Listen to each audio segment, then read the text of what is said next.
In the movie Fatherhood, Kevin Hart portrays the life of real-life father Matthew Logelin. At the start of the movie, Kevin Hart's wife gives birth to a beautiful baby, Maddie. But the best day of his life soon turns into the worst when his wife tragically and suddenly dies, leaving him a widowed single father. Keep watching to see 3 Stoic lessons you can learn from this movie. Hi everyone, if it's your first time here, I'm Sam, the Stoic teacher. I'm a philosophy and theology graduate from the University of Cambridge, and I now have the pleasure of teaching philosophy and religious studies in London. Now, on this channel, we look at ancient wisdom for modern times, so let's get started. Today we're going to be looking at 3 key lessons that Kevin Hart taught me about death, which I've extracted from his movie on Netflix, Fatherhood. The first key Stoic lesson from Fatherhood concerns something called the Dichotomy of Control. The dichotomy of control is the core Stoic principle whereby we must acknowledge what's within our control and what's not. The Stoics theorized, like many other ancient philosophies, that unhappiness comes from an unwillingness to accept that there are some things that are simply outside of our control. At the start of the movie, we see Kevin Hart's character have the happiest day of his life, which soon turns into his worst when he loses his wife unexpectedly. In fact, the doctors barge him out of the room. Kevin Hart is absolutely decimated by this. And what the Stoics talk about is they have the idea of a Stoic sage, which they accept is not actually physically possible. But what they would say in this situation is a Stoic sage would already have anticipated that there are things that are directly outside of their control. Seneca writes, "What fortune has made yours is not your own."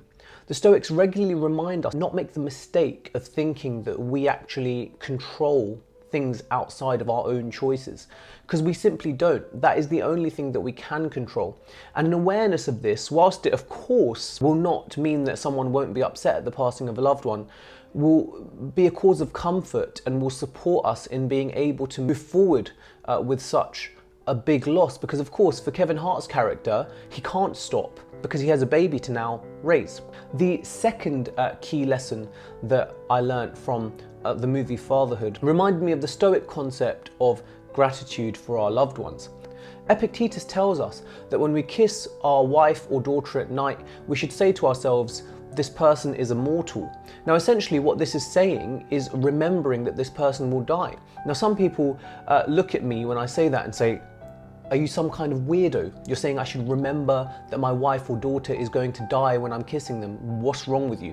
Well, hold on just a second. In essence, what Stoics are arguing here is not that we should somehow celebrate the fact that our loved ones are going to die, but that we should keep it constantly in mind, because then we would be much less likely to be annoyed at silly things. For example, in this movie, Kevin Hart's character would be much less likely to be annoyed at his wife for leaving the milk out at night when he's trying to have his cereal in the morning, if he keeps in mind, oh, is this something worth being angry at or arguing about when I know that the time we have on earth is limited? In fact, someone who keeps that in mind would ensure that they never say goodbye in an unkind way, that they ensure that they try with every living moment to love those closest to them as much as possible, because we don't know when we might end up losing them, as happened in this movie.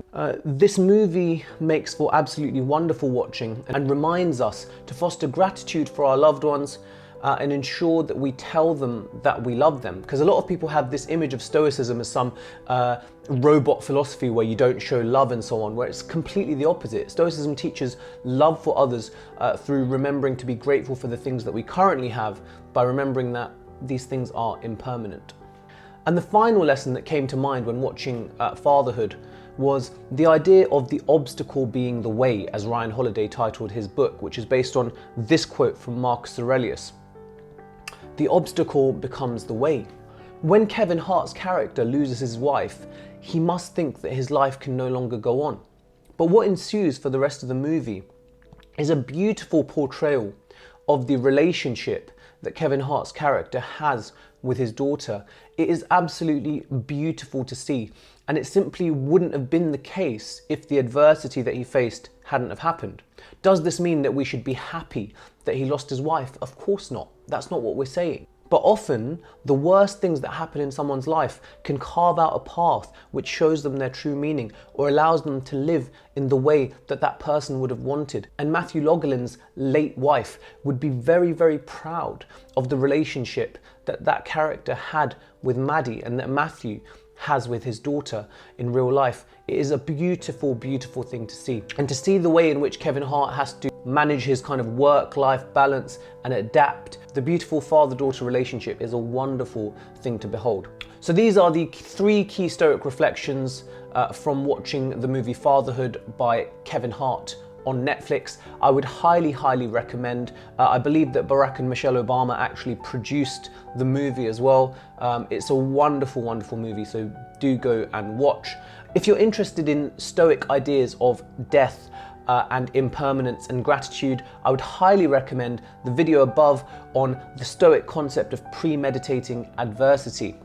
Premeditating adversity is one of the key lessons that I give in my Stoicism course with Ali Abdal on Skillshare. You can find the link for that below with free access, so please do give that a watch. If you found this video valuable, please do subscribe and let me know in the comments. I'll see you next time for some more ancient wisdom for modern times. Bye now. I don't know how you're gonna do this. If you could have only one parent, I wish you could have had your mom, because she would have been better at it. And mommy was the best.